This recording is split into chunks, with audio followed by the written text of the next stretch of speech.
পিঠা বেচা বিক্রি সন্ধ্যার পর থেকে পাড়া মহল্লা থেকে শুরু করে সড়কের ধারে দোকানগুলোতে ভিড় করছেন অনেকেই। শীত বাড়ায় দোকানগুলোতেও জমে উঠেছে ভিড়। এই নিয়ে জানাতে নেত্রকোনা থেকে যুক্ত হচ্ছেন রিফাত আহমেদ রাসেল। রিফাত, একটু জানাবেন পিঠার বেচা বিক্রি কেমন দেখছেন?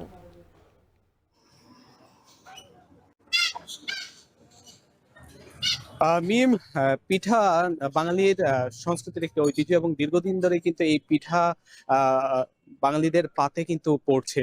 বিশেষ করে শীত আসলে কিন্তু পাড়া মহল্লা থেকে শুরু করে একেবারে সড়কের ধারেও কিন্তু পিঠা বিক্রির যে একটি ধুম শুরু হয়, সেটি কিন্তু আসলে একেবারে 3 থেকে 4 মাস পর্যন্ত কিন্তু চলে।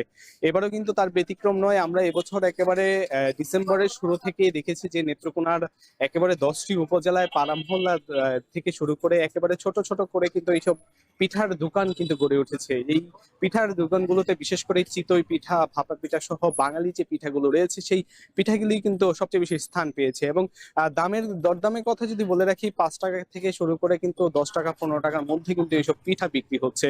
এবং যেহেতু নেত্রকোনা একটি ভাটি অঞ্চল এবং এখানে ধানের উৎপাদন সবচেয়ে বেশি হয়, গেল কিছুদিন আগে কিন্তু এই অঞ্চলে আমনের যে ধান সেই ধান কিন্তু ঘরে উঠেছে। এবং আমনের ধান ঘরে ওঠার পরে কিন্তু আসলে নবান্ন উৎসব শুরু হয় এবং পিঠাপুলির একটি উৎসব কিন্তু শুরু হয়ে যায়।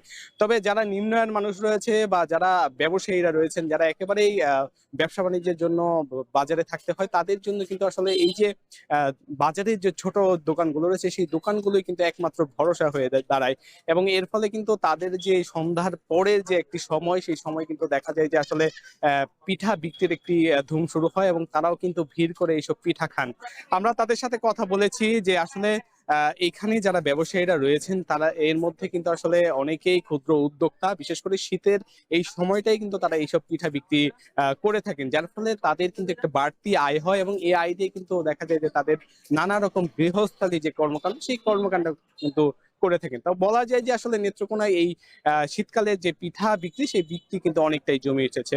তো এই ছিল আমার কাছে নেত্রকোনা থেকে শীতকালীন পিঠা বিক্রির সর্বশেষ মিম।